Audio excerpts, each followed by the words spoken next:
Hey guys, today we are making homemade bhaji, and this is not a traditional way of making it, and I know that some people will be like, this is not bhaji, but I really wanted to share this recipe with you because I was under the same impression, like a lot of people are, that you can't make bhaji, which by the way is a spinach dish without dasheen bush, which is what is traditionally used, but I've started making this and using the spinach and this technique of cooking it down, and it is fantastic. It is amazing.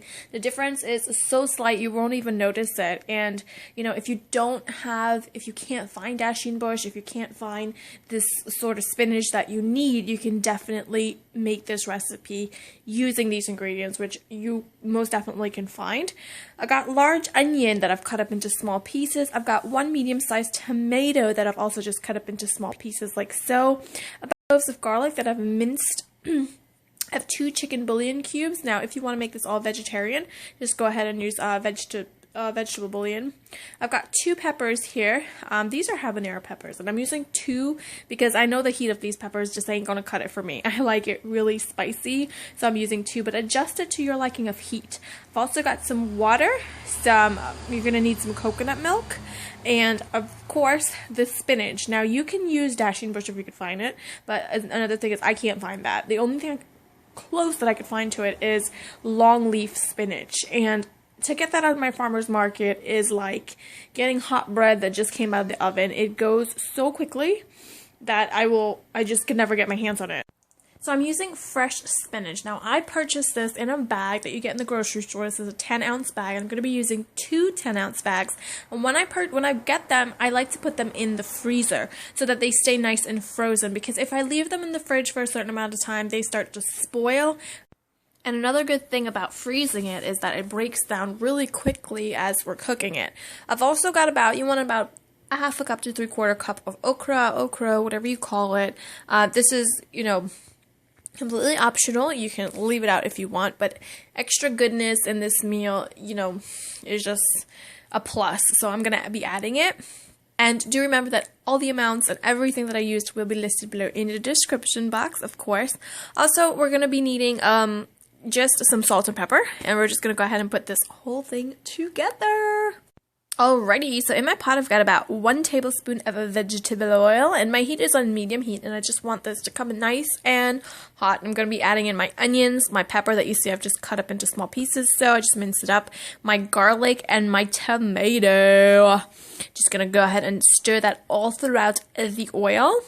Just going to mix it up like so, and then I'm going to cover this and let this kind of sweat down. So I'm going to just going to go ahead and cover that up. After about a minute, I'm just going to remove my lid. I'm going to season this with salt and pepper.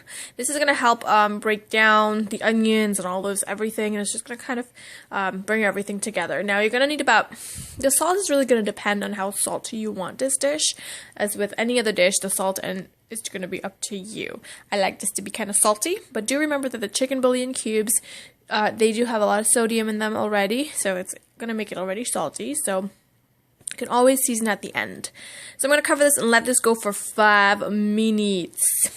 After 5 minutes, you see how it's all just sweat down. It's coming together into one. It's looking fantastic. And all I'm going to do at this point is add in my spinach, my frozen spinach. I'm just going to use my spoon and kind of break it up. And you can see that because it was frozen, it just crumbles, which makes it so easy to handle and so easy to cook with because it just crumbles. And leaving it in my fridge, if I don't cook it after a week, it just starts to spoil. And I don't like to waste things around here, so I like to put it in the freezer and just set it there. It's already washed and ready to go if you buy the ones that are in the bags. So I'm just going to mix that up and stir the spinach with all of the peppers and onions and garlic, tomato, all of that good stuff. And I'm just going to go ahead and add in my okra, whatever you call it. Just going to add that in. You can use frozen, fresh, or whatever your heart's desire.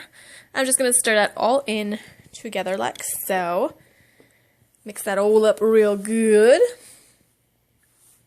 I'm just going to go ahead and add in my second bag of frozen spinach. I added the first bag. Now, it seems like a lot when you add it in because it does look like a lot, but it really breaks down. Spinach really cooks down into very much nothing. So this is 2 10-ounce bags that I used, and it's perfect amount for like a family, you know, that, and you can always have some left over, which is good. And I'm just going to mix everything together. Just stir all the spinach and everything. Make sure that everything gets combined. And I'm going to season it a little bit more with some more pepper. Some more black pepper, because I love black pepper. It just also adds such great flavor to food.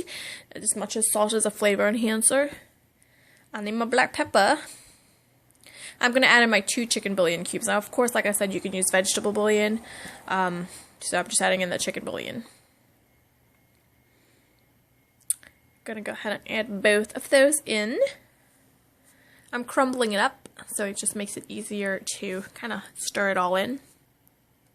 And then we're going to just kind of give that a light mix. And we're going to go ahead and add in the rest of our ingredients. We're going to start off by adding in some coconut. You're going to want some coconut milk for this. So go ahead and add your coconut milk. And then just give that a light stir. Mix it all together. And then go ahead and add in your water.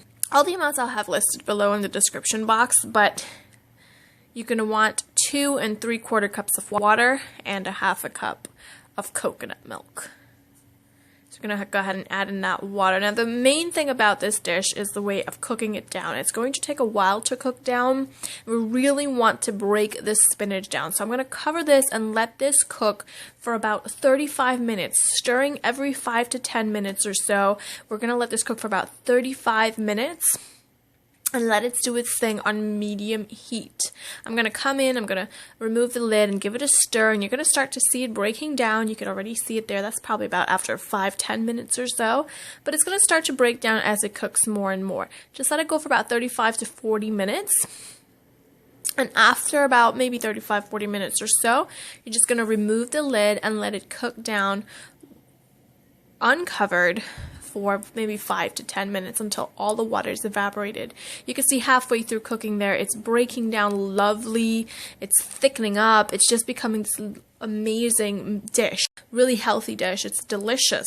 And just let it go for about 5 to 10 minutes, uncovered towards the end, on medium heat as well, just to remove any extra liquid. Once you could, you know, turn it around like so and you can start seeing the bottom of your pot, you know that most of that liquid is already evaporated and you're good. It's all done. You could take it off the heat. Once you could start seeing the bottom of your pot like so, then you know you're good. It's a perfect consistency, and it's a perfect texture, and it's perfect flavor, and everything is so good. It's delicious.